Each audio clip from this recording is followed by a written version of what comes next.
Hey there, lovelies and gents. This is your girl Nadia, aka The Prophet in Process, and I know it's been a minute. It's been a very long minute. Your girl been trying to get back here, but yeah, it's been quite challenging. And I was attempting to create a nice and neat little podcast for you, but that just ain't gonna fly. Trying to get this on last month, and then I lost all of that information. I just lost a lot of stuff. It's just been all kinds of stuff happening, especially in the last week or two. Because, it is what it is. Technology has been what it has been. I realize who my earthly enemies are, and it's a trip. I'm like, really? Really? Am I that important to you? Really? Thank you, but no thanks.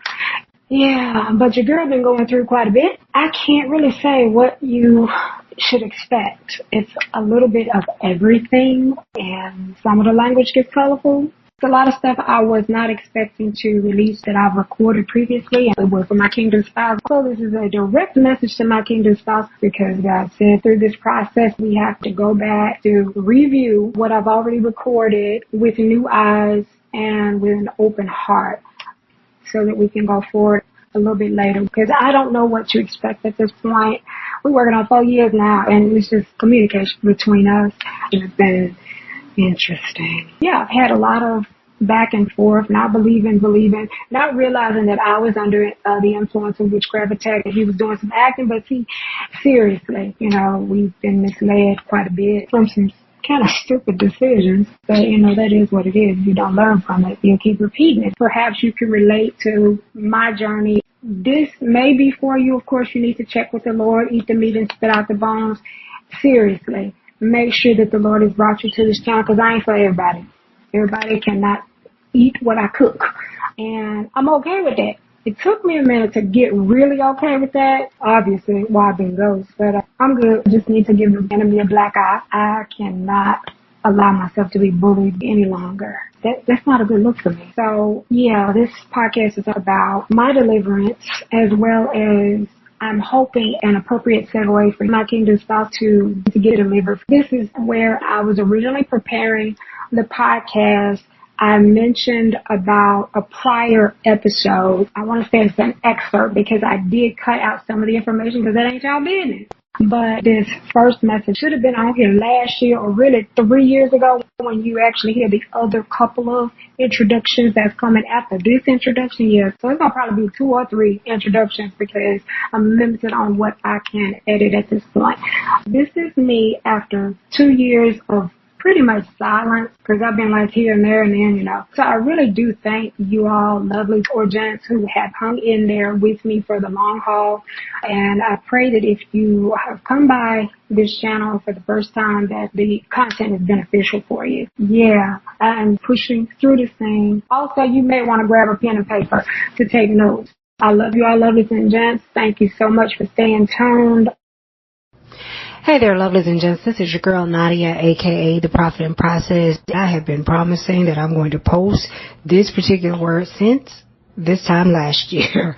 I assumed this would be provided to my Kingdom Spouse and him alone, but the Lord prompted me to provide some additional input that may shed some light on your kingdom love story. Ooh, Lord, talk about opening wounds. Yeah, I guess this could be the first Twilight confession. Eat the meat and spit out the bones. Always take this and every word to the Lord. And I pray that my transparency does bless you. Please like, share, comment, and subscribe. I thank you for staying tuned. I'm going to pop out and put the rest of this conversation in. All right. I remember I mentioned about Abishag nearing the end of that last word, the consequence of wrong connections. So I put in the search Abishag, looking for it, and the first thing that popped up was something that I titled Truthfully Speaking. I'd recorded this on June 22nd, 2021. Initially, I was hesitant to listen to it because this was a recording that I originally prepared for my Kingdom Spouse. The Lord told me a long time ago to keep a journal for my Kingdom Spouse. You may have had this same directive because there's things that the Lord wants you to record over your life so that when you are together, this is going to be a blessing for your Kingdom Spouse to know that your lives have been parallel for so long. Okay, I'm just going to record a little something. I'm sitting here and I probably sound like a dude right now because my throat is just all messed up. Well, my throat is not sore anymore, but I've got this cough and I can't get rid of it. But I realize that this is part of the deliverance process. I don't know if you understand that or not, but sometimes spirits, they manifest in physical illnesses, and it's a whole lot of deep stuff later, but I don't want to go over your head. It's just, I know what I know. But I just wanted to make a note of some of the things. Of course, I've been re-listening to some of the recordings and just trying to wrap my head around what God wants me to do. Because I want to just pull away and just never look back. Part of it's because of pride. Part of it's because I'm just tired. And I'm scared. And my heart is kind of like on a thread right now. But as I was dropping my son off at work, I was just trying to contemplate, like, God, what do I need to say or not say, or do I just need to just disappear? What's the deal? And these are things, of course, I'm not saying out loud. I'm thinking in my head, because that's what I do. I ruminate on everything. I hope you can hear me, but I'll put on my heart about Isaiah 53 and Isaiah 66. Just now, he's reminding me. Oh my goodness, I'm sorry, I'm sleepy. It's like 6, 7. Oh God, it's 7:24. I haven't been asleep yet. I know Isaiah 53 is speaking of healing. And I believe Isaiah 66 is talking about restoration of Israel, if I'm not mistaken. I'm not sure the specifics, but those are the scriptures that God keeps bringing to mind. And I don't know if I mentioned this on another recording or not, but a while ago, God put it on my heart. He whispered to me, "For now, you are Abishag." It was around the time when he was sharing with me that I need to be around you but can't touch you. I knew immediately what God meant. I just understood that there was a dying that was necessary with you. And it's a pride situation. And if you're not familiar, Abishag was considered one of the concubines of King David in the Bible. She was considered a concubine, but she never slept with him. She was really like a servant, or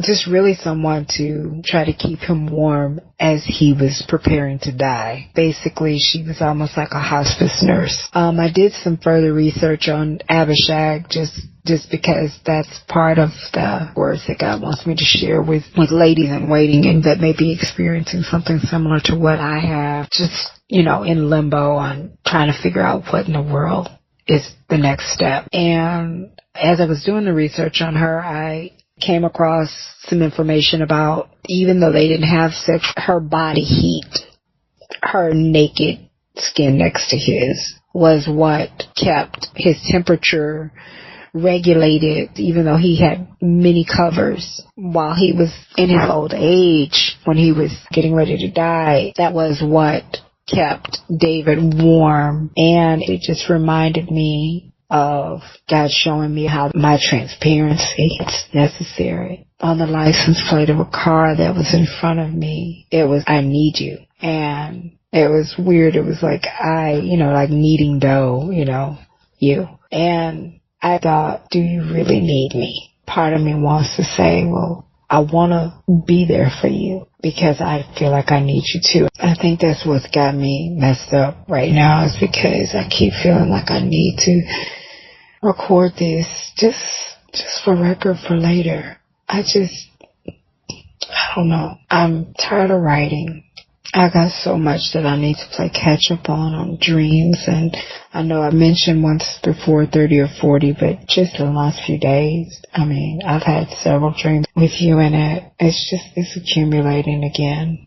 And I'd forgotten about dreams, and I'd go back and I'd flip through journal and I'd see where I had dreams about you. And I don't know if you've had dreams with me in it or if you understand, but I feel like God keeps leading me to believe that you do have a prophetic gift that you're neglecting, and that you definitely have a call on your life that you're afraid of accepting. And we all have free will. I mean, I've had dreams all my life. In retrospect, I'm only realizing that some of the memories that I thought I had when I was younger were actually dreams. But I still remember those dreams to this day. And now I finally understand what it meant and what God was showing me even so many years ago, and how I felt weird all my life, and how people just tell me everything without me even asking. And though I shared so much with you, I couldn't help but think he's making fun of me, especially the last time. My last ex-husband, he was a complete narcissist, and everything that I tried to share with him in confidence turned into a point of ridicule.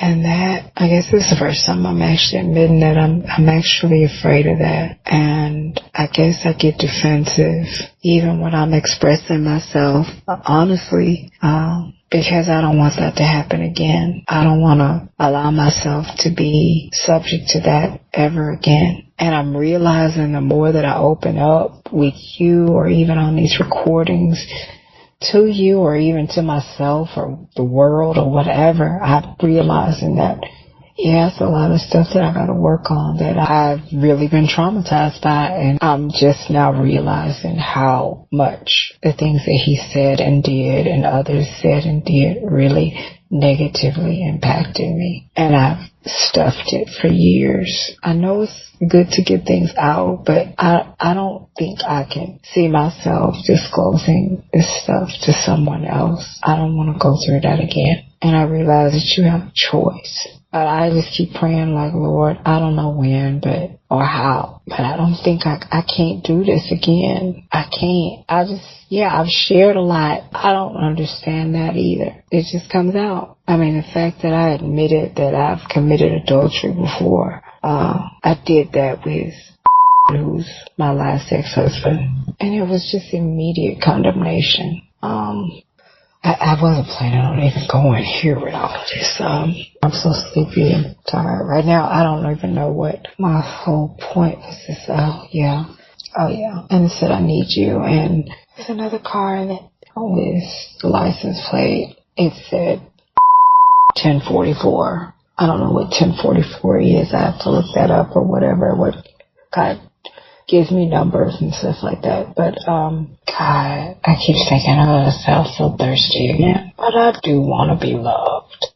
I do want to be loved unconditionally. And I don't know if you're able to do that. I'm trying to get you out of my heart. I've been trying so much. And I don't know, maybe even with me fasting, maybe that's, I guess in my mind I was thinking, well, I can fast him away. Because I'm not the other woman. And my struggle, even if you're single, is trying to learn to trust you. Just because everything started out in a wrong way. And even though I've had dreams and I can kind of see some things or how it's supposed to be, it's just the reality of going through it day by day. I'm sitting here thinking, I really am struggling. I really don't know if I can trust you. And I never wanted to be in a situation like that ever again. I knew I couldn't trust my ex-husband. And I still tried to until it was blatantly obvious. Everybody knew. And that was the embarrassing part, where everybody knew what was going on except me. And maybe I did know, and I don't know. I played like I didn't. But regardless, I I can't, like I said before, in some of these, I don't want to put anybody on a leash, and I'm not going to be on a leash. Oh, tonight at work, at least for a couple of hours, the only thing that I could think about is just how was I going to say goodbye to you? Because I didn't want to just ghost you. I wanted to let you know. I had that little goodbye letter I wrote like 2 or 3 months ago, maybe 3 months ago now, but wait a minute, what is it, June? It had to be in the end of March or something when I wrote it, I guess. I want to know why you never turned me away. Part of me wanted you to turn me away. Part of me wanted you to tell me I can't keep allowing you to come see me. You know, I'm married and this is wrong, and I can't keep allowing this to happen. I wanted you to say that. And that sounds so crazy because it didn't dawn on me until like last night that I think I wanted you to say that, because it's like you never stopped me from coming. And I know I have my own free will and I have my own mind and I knew better. But I think I wanted you to stop me, because at least I think it would have given me a little peace of mind about your integrity. Because from the very beginning, I said, God put it on my heart for me to try to trust you. And I think I assumed that because God put it on my heart to try to trust you, that meant you were trustworthy. Yet, I don't think that's the case now. I think that, yes, it was a test. But yeah, I needed to try to trust you, if only to realize how blindly I trust people in general, and how quickly I give the benefit of the doubt. And yeah, maybe I did put you on a pedestal. Maybe I do that to people. I want to believe the best, even though it's right in front of my face what's going on. And even as I say it right now, I'm getting sick to my stomach. I guess I figured if you'd stop me, or at least attempted to stop me, that maybe I could think, well, maybe he understands the sanctity of marriage. Maybe he really does love his wife. And I tried to anesthetize even that thought by thinking, well, he's a really nice person. That would be mean. He doesn't like confrontation. I'm giving excuses, but bottom line, I know what I need. And I think that will forever be in the back of my head if I didn't say it. And we'd have to start from scratch. But I don't even know how that looks now. I know I don't want to be a secret. Nobody's secret. I want that kind of love that I've seen. Not just in the movies. Just people obviously in love. And I knew it was real. I mean, I can't remember her name, but the sweetest little lady. She was a widow, but just to hear her love story, I think I did sit and listen to her for an hour. I mean, she's just the sweetest little thing. This was a couple of years ago, but I could just tell how loved she felt. And if I'm not mistaken, I think she mentioned that her husband wrote her a letter every day. I think it wasn't like a full letter or something like that, but he would leave her notes. I was just like, that is so cool. Just to think, 40, 50 years later, you can look back on, that's a lot of paper, but, I was thinking, that's just the little stuff.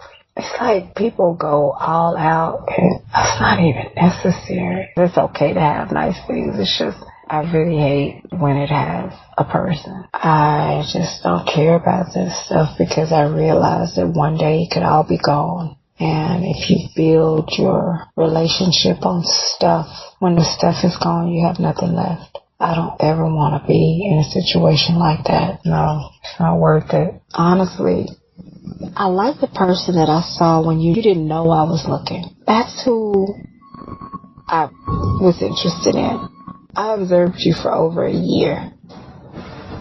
So I understand, well, the trash is being taken out over here and it's loud. But I understand that, you gotta pay bills. You gotta make money. You gotta do what you gotta do. I'm not judging anything that you told me or anything like that. Sometimes you just gotta downsize. This has been a really humbling situation for me. It is what it is. A learning experience. And it has been a painful one. But it is a learning experience. Regardless, somebody else will be better from this lesson. I guess I felt like I could be myself. And I want you to be yourself.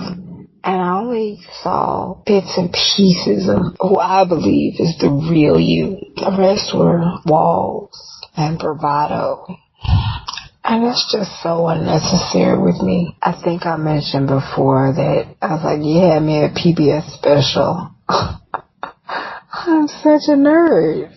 You know, if you want to watch documentaries, have at it. There's nothing wrong with that. I didn't particularly care for history when I was in high school, but I think that's because my teachers were just boring as hell. I got to college and I had one professor. He was so cool. He just brought stuff to life. But that was like one semester, and it's like downhill from there. I was like, oh, hell no, I'm not going to take this on purpose. Dropped. If it's not necessary, I'm not going to take it. But now I invite that type of stuff because I just love learning. I need to get out of this car and lay down some. I think that's why I'm still sitting in the car. I'm too tired to get up and walk up them steps. Maybe it's because I've been watching too many Hallmark movies or whatever. I just want to do just silly, fun stuff with whomever God has for me. I almost want to say like all the time. I just want to just do stuff, but then again, of course, I do need my space. I guess all my life I've been with people that seem like everything gets all serious. Like I don't know. It's like as soon as I get in a relationship, it's like the fun is sucked out of it and replaced with seriousness. And it's like if I joke about something, it's like, I don't know, I just had a bad picker or something, because it seemed like everybody I was with was completely toxic. And I mean, I know I was toxic at a point too for a while, but I was just saying, I think back, I don't ever want to get rid of myself again, you know. I like the fact that I could laugh with you and joke. Interesting. And I don't feel like I have to apologize. Even though I apologize about a lot anyway. I said it before, I feel like we would have so much fun together. I just do. I mean, the real you. Because I think that you're just probably a goofball, too. And I just think we would have fun. But I know that can't happen if you're attached elsewhere, so that's that. I wish I could get this connection with somebody else, but I don't want to go through this rigmarole, and I gotta get you out of my heart. And it's just, even though I have hated math since I could count, I'm sitting up here trying to calculate, well, how long is this gonna take? I think I hated it because everything came so easy to me, and math builds on itself. And then I had a moment in 8th grade where I didn't want to wear my glasses, and my algebra teacher, I guess he was in the military before or something, but he had us in that class alphabetized. Said I happened to be in the first row, the last chair, furthest from the board, and we probably had 40 or 50 students in that class. It seemed like it was too damn many. It was at least 35, 40. Whatever the case, I couldn't see the board. And instead of speaking up and asking him, can I get a little closer? Because I broke my glasses on purpose because I wanted contacts. That wasn't the right way to go, though. Because that was like right after we got broke. So, yeah, I don't know if I think I mentioned before that, I grew up with money, but then we got broke when I got about 12. So, that was not a good move to break my glasses thinking that I was going to get contacts. Sister didn't get contacts till she got a job a few years later. But anyway, I was just blind, and I missed concepts, and I struggled, seriously struggled. It didn't make any sense. My homeroom teacher was a pre-algebra teacher. It made no sense. Ooh, but, you know, you live and you learn, and the dumb shit you do, you laugh at it later. Just life is hilarious. It is 8:02, and I have been talking for 40 minutes. I hope you can hear this, because I'm sure I have dude voice, but At least I've lightened the mood. It's not all dreary and ho-hum anymore, even though I'm just all mixed up in my heart. Oh, Lord. I've tried to get you out of my mind and out of my heart, and you're still there so far. I guess I'll just take it one day at a time. And on that note, I gotta go to sleep. I gotta do something, because I'm like, yeah. Oh, God, I don't feel like getting out of the car, but I got to. Until later. Okay, lovelies and gents, I just wanted to come back and just tie up some loose ends on this word or this recording. There's a lot of stuff in here that surprised me, but I did want to come back to where I said a name and then I said 1044. And I said I didn't know what 1044 meant. Well, I have looked that up in the Strong's Concordance. 1044 in the Strong's Concordance, in the Greek, it's a gangrene, an eating sore. And at first I got really discouraged because the name that I'd seen on this license plate was actually my kingdom spouse's name and then 1044. But gangrene, it's a disease by which any part of the body suffering from inflammation becomes so corrupted that unless a remedy be seasonably applied, the evil continually spreads, attacks other parts, and at last eats away at the bones. I've mentioned before that these counterfeits are like a cancer in the lives of these kingdom husbands. Cancer is invasive, and that's exactly what the presence of this other individual in their lives is. And because of their presence, there's this mindset that's been set up, or this trauma that hasn't been addressed. At first I was just like, oh my gosh, this is terrible. The only number in this whole word that stood out was 1044, and then it's talking about gangrene. So I was immediately a little disconcerted about it. But then, of course, I read further, and the Lord let me know what transpired before, and not just in my kingdom spouse situation. Obviously, this is a corporate word that I didn't know it was going to be a corporate word. Some of you lovelies out there can possibly identify with this, and even some of you gents too. To each his own. Of course, always eat the meat and spit out the bones, and take this to the Lord to make sure that it is for you, just so that you can confirm what your next instruction is. Now, of course, a lot has been revealed to me since having almost this discussion with myself, or rather recording this for my kingdom spouse, as well as just in the last few months. And I forgotten all about the trauma that I mentioned here. I was so vulnerable, realizing that I just don't want to go through this again. Not only that I don't want to be this vulnerable with any other person, because I felt like I was already too vulnerable with him, and he was really a stranger to me, other than what God had shown me. And that's not really something that's happened before. Of course, I can get chatty Cathy with other people, but it's usually them talking to me as such without me even asking. So it was refreshing, but also uncomfortable, because I felt like I had diarrhea of the mouth. I could not stop sharing things with him, even though at some point I knew that it was kind of the spirit of rejection, or rather I realized later that it was a spirit of rejection, just trying to get the no out of the way, if you will, because I wanted to let him know, okay, this is my past, this is what I've dealt with. It's kind of like I said, I wanted to have the no out of the way, but I also had this thought, well, if he can't stomach my past, my past, well, the path is definitely fitting as well. If he can't stomach my path, then he's not who God called me to journey with, because whoever my kingdom spouse is would have to be accepting of that, would have to be willing to protect me as well. And that's what I never had. The last few days, I've recorded some information about what I need. So it's almost like God, it's not almost, He is definitely bringing me full circle to this realization. Even in this recording, I was saying, I know what I need.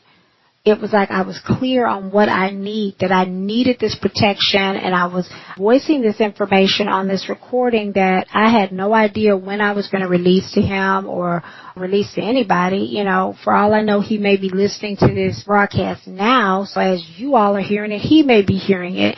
But it was my understanding that I was going to be preparing this for him privately. Well, obviously this is going to help some other people, but if he is part of this audience, the only thing that I can consider as to why the Lord wants me to reveal it in this way is because you can package anything in private. And I guess that's my whole beef as well, because it took me this long to realize that I don't want to be a secret. But before, over time, it was more along the lines of me buying into the notion of we're going to have to keep it on the low, we're going to have to keep it behind closed doors, we're going to have to be in hush mode because of all of this witchcraft. True, you don't want everybody in your business. However, depending upon what you, lovely or gent, have been through in your past, there are certain things that are necessary for you to be safe or to feel like this person is a safe place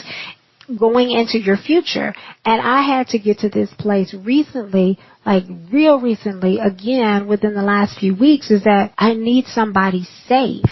I need to know that if someone from this person's past comes up and tries to demean me, that he's going to take up for me. And I don't expect anybody to get rough or violent, because that's not what I want. That would misrepresent me altogether. But what I'm saying is I need a protector. I need someone to go to bat for me, not only in my presence, but outside of my presence. I need to be able to have that confidence in my husband that despite my past, he still loves me and he's not ashamed to love me in front of anybody else.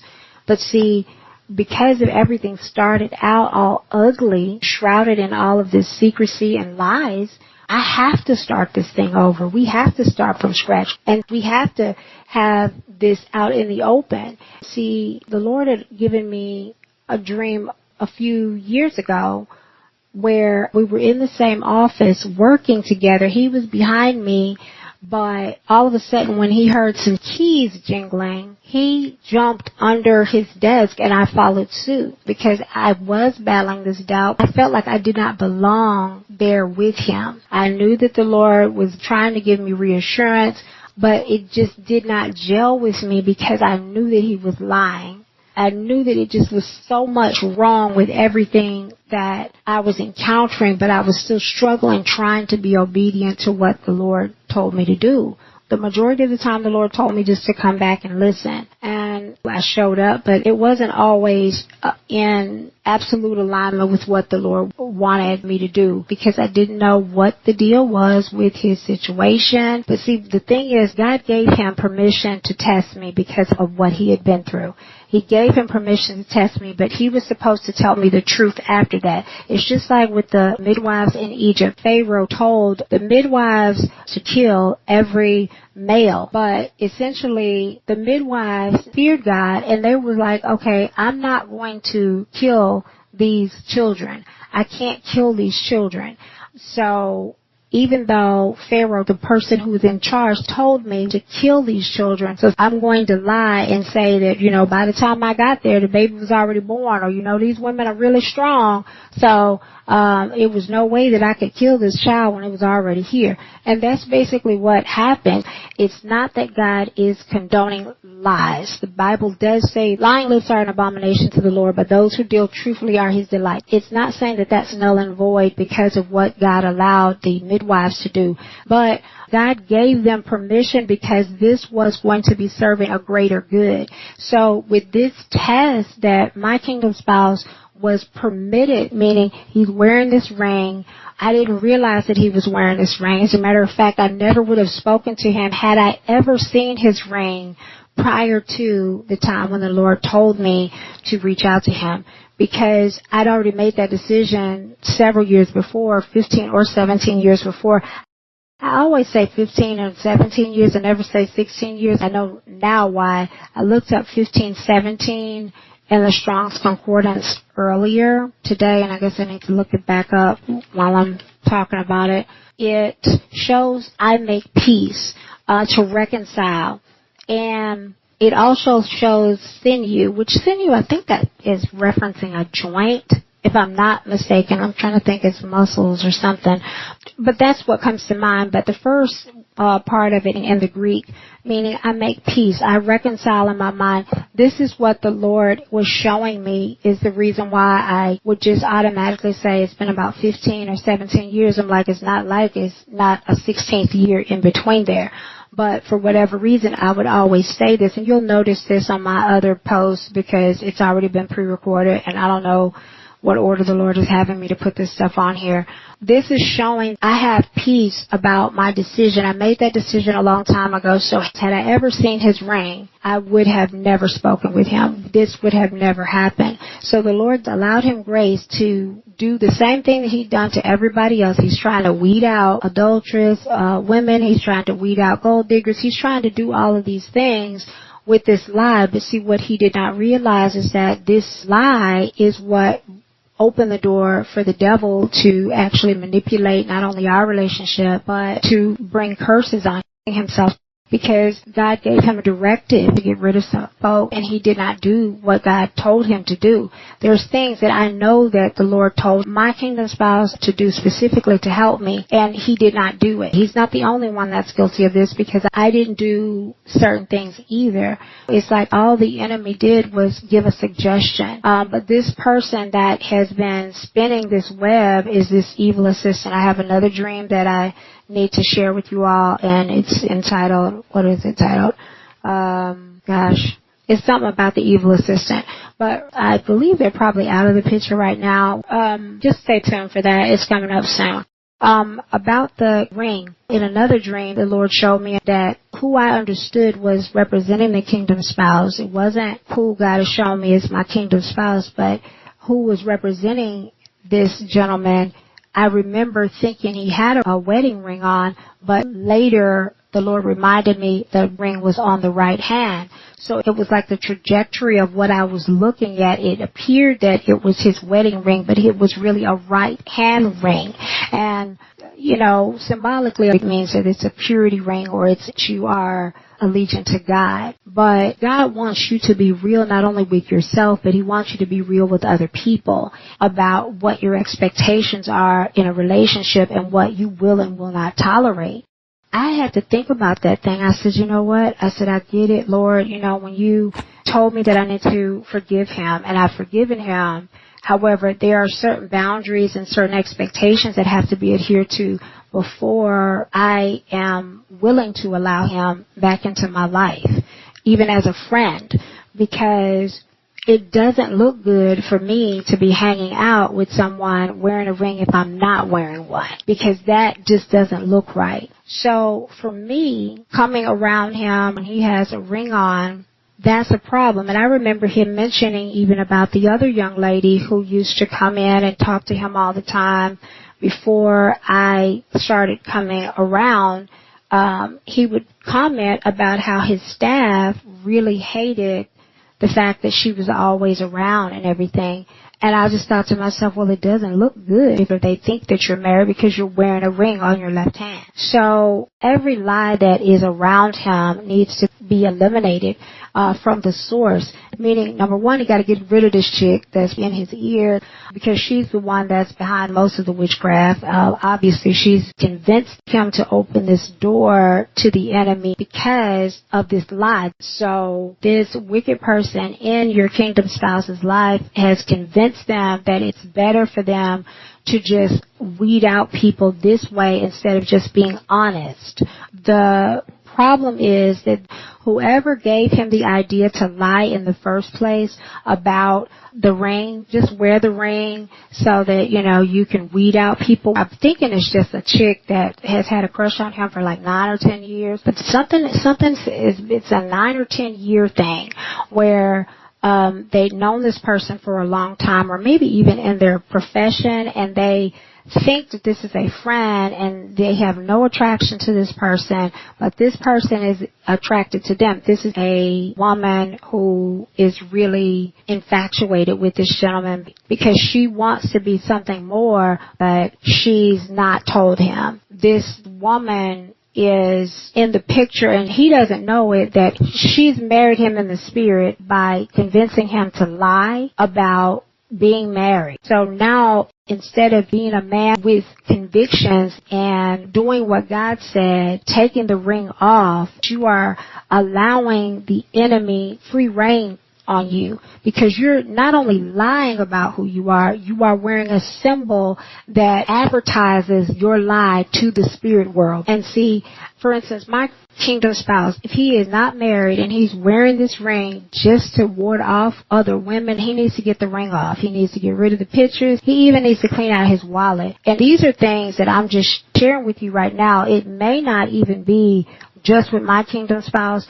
If your kingdom spouse is doing that, if you're doing this, every demonic spirit is alerted to you and you're connected to a curse. And see, I will admit, I even considered it. I thought about it seriously even within the last year. Part of it was kind of because I was salty and I wanted to kind of give him a dose of his own medicine. If I just showed up with a ring on my finger, what would he think? That was really childish. But I was thinking that. Let me just let you know how I feel. But if I had done that, I would have just perpetuated the same cycle in my own life that I'd actually been tormented by before.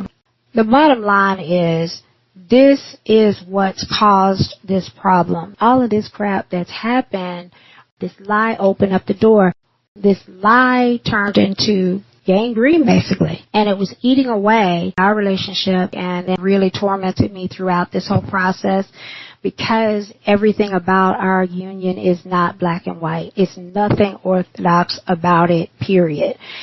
So, yeah, all of this from 1044. And see, the people perish because of a lack of knowledge. So either my kingdom spouse, he's newer to his faith, or he just doesn't understand that he's attached himself to a curse and he didn't realize it. So we've got to get back to what we were supposed to be doing in the first place. However, it's meant to be a lesson not just for us, but so that we can teach you of what to avoid. The bottom line is the Lord wants you to allow Him to direct your path. I know I've said a lot, wasn't expecting to come back on here and add to this thing, but hey, I'm long-winded and I got a lot to say. I need to go ahead and wind this one down. So that said, if this is for you, I pray that it blesses you. Even if it's a bit or a piece, please like, share, subscribe, and comment. Oh, of course, if you feel led to donate to this ministry so that we can grow in other ways, you're welcome to do so. The credentials will also be in the description. All right, I love you all, lovelies and gents. Until later.